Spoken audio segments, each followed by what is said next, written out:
For 65 years, I brought Raymond Hayes his morning coffee, black, no sugar, served in the same bone china cup with the gold rim, the one his father used before him. As personal assistant to the chairman of Hayes Financial Group, I've maintained a careful routine: arrive at 6:30 a.m., prepare his office, organize his schedule, and ensure everything runs with military precision. What Mr. Hayes doesn't know is that I control 51% of his company's voting shares. My name is Eleanor Blackwood, though everyone at Hayes Financial knows me only as MS. Eleanor, the impeccably dressed elderly assistant who has been a fixture at the company longer than most employees have been alive.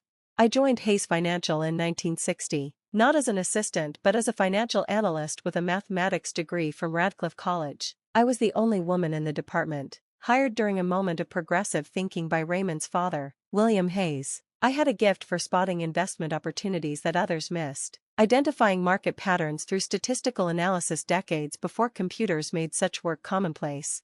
William valued my insights, though he kept my contributions quiet. The clients aren't ready for a woman's advice on their money, he'd explain apologetically. I accepted this arrangement, grateful for meaningful work when most of my college classmates had become homemakers after brief teaching careers.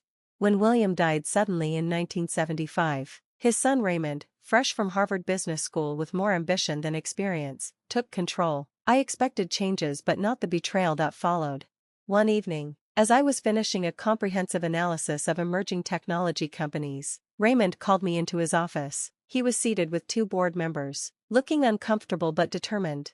"Eleanor, we're restructuring the analysis department," he announced. "We're bringing in a team from Boston with computer modeling expertise. I'm afraid your position has become obsolete." I knew immediately what had happened. Raymond had discovered my confidential work for his father, investment strategies that had quietly tripled the firm's value over 15 years. He wanted that success attributed solely to Hayes' leadership.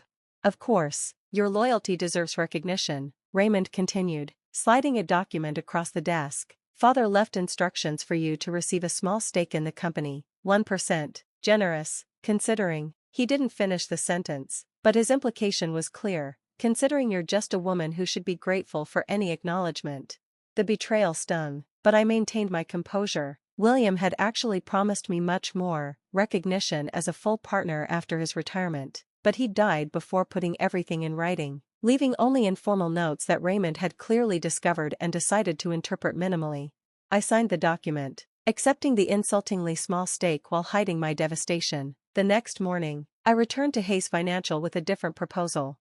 "I understand your decision regarding my analyst position," I told Raymond, "but your father always said organization was the backbone of this business. Perhaps I could serve as your personal assistant? No one knows the firm's operations as I do." Raymond seemed relieved by my lack of bitterness and agreed immediately. He assumed I was a spinster who needed the job, grateful for any role. He never questioned why someone with my qualifications would accept such a demotion.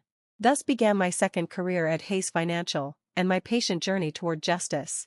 For the next 45 years, I became indispensable to Raymond. I maintained his schedule, prepared his meetings, and frequently ghostwrote his correspondence and speeches. From my modest desk outside his office, I observed everything: client relationships, investment decisions, personnel changes, and most importantly, Raymond's mistakes.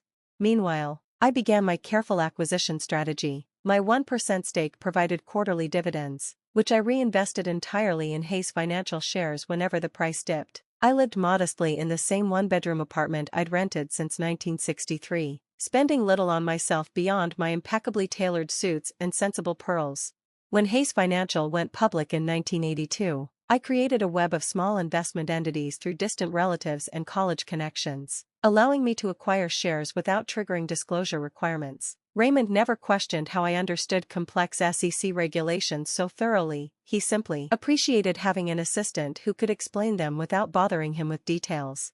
The 1987 market crash created my first major opportunity. Hayes Financial stock plummeted, and Raymond panicked. I calmly helped him craft communication to reassure clients while secretly leveraging my savings to purchase significant blocks of devalued shares. Similar opportunities arose during the 2000 tech bubble burst, the 2008 financial crisis, and various smaller market corrections.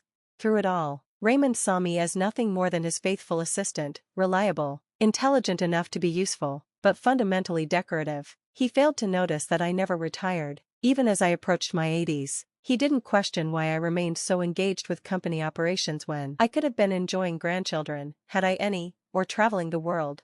The truth was that Hayes Financial had become my life's work, not serving Raymond, but patiently reclaiming what should have been mine decades ago. By 2023, at age 85, my various investment vehicles controlled 49% of Hayes Financial voting shares. Raymond, now 74, still owned 26% himself, with the remainder distributed among other investors. He began discussing retirement, planning to install his son Bradley as chairman despite the younger Hayes' obvious incompetence and ethical flexibility. That's when Providence delivered my final opportunity. Hayes Financial faced a potential merger with Atlantic Capital Partners, a larger firm seeking to absorb our excellent reputation and client list. The merger required a shareholder vote, with 2/3 majority needed for approval. Raymond desperately wanted this merger. It would allow him to cash out with a generous golden parachute while placing Bradley in a prominent but largely ceremonial role in the new organization. He spent weeks courting major shareholders, confident that his own 26% combined with management's recommendations would secure the necessary votes. The shareholder meeting was scheduled for May 15, 2025. As always, I arranged everything: the conference room, the catering, the presentation materials. Raymond spent the morning reviewing his remarks, certain of victory. At precisely 10 a.m., I entered his office with his coffee, black, no sugar, bone china cup with the gold rim. The meeting begins in 30 minutes, Mr. Hayes, I said, placing the cup on his perfectly arranged desk. Thank you, Eleanor, he replied absently, scanning his notes. Has Bradley arrived yet? He's in the lobby, sir. Before he comes up, there's something you should know about the shareholder vote. Raymond glanced up, mildly curious. Is there a problem? I smiled, enjoying the moment I had awaited for half a century. It depends on your perspective, sir. I've taken the liberty of contacting major shareholders regarding today's vote. You did what? His casual tone sharpened instantly. I've been discussing the merger with Westfield Investments, Barton Holdings, Sheffield Trust, and Lakewood Partners. They collectively hold 25% of voting shares, and they've agreed to vote against the merger. Raymond's face flushed. Those are my contacts. Eleanor, what gives you the right to interfere, and why would they listen to my assistant? Perhaps because I also represent Phoenix Capital Group, I said calmly. We control 26% of Hayes Financial shares, and we're also voting against the merger. Raymond stared at me, confusion evident. Phoenix Capital? I've never heard of. It's one of several investment vehicles I've established over the years, I explained, sitting down uninvited across from him. Combined with my personal holdings and proxy agreements, I control 51% of Hayes Financial voting shares. The merger will not be proceeding. The shock on Raymond's face was everything I had imagined during 65 years of patient waiting. He opened his mouth, closed it, then finally managed, "That's impossible. You're my assistant." "I was never just your assistant, Raymond. I was your father's most trusted advisor. I built the investment strategies that made this firm successful. Strategies you claimed as your own. When you pushed me aside 50 years ago, you thought you were dealing with a woman who would accept whatever crumbs you offered. You were wrong." He stood abruptly, knocking over the coffee cup. The dark liquid spread across his pristine desk, staining his merger documents.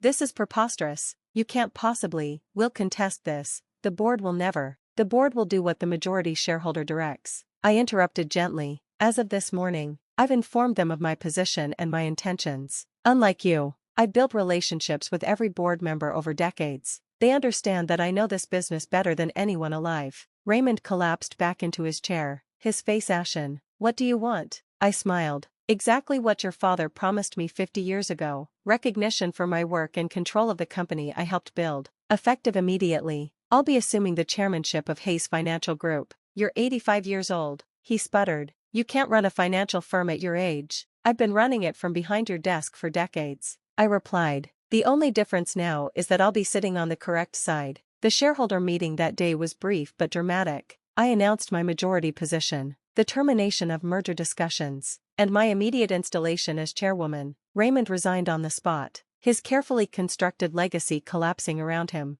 As he cleared out his office, I watched from what was now my doorway. He looked suddenly old and diminished, struggling to understand how his faithful assistant had orchestrated his downfall.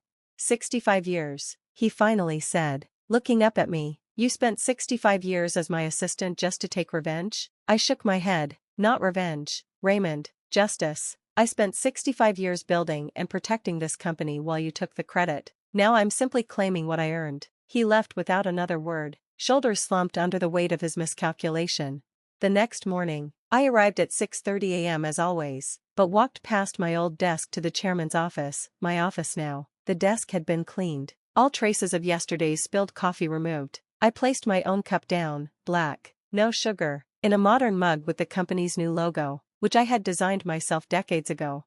I looked out over the Manhattan skyline as the rising sun illuminated the financial district. Hayes Financial, soon to be renamed Blackwood Financial Group, would announce a new direction today. Our first initiative, a scholarship and mentorship program for women in finance, ensuring no one else would wait 65 years for recognition. Sometimes, I reflected, the most powerful person in the room isn't the one behind the biggest desk, but the one who understands that true power comes from patience, preparation, and persistence. Raymond Hayes never understood that, but I had all the time in the world to teach him.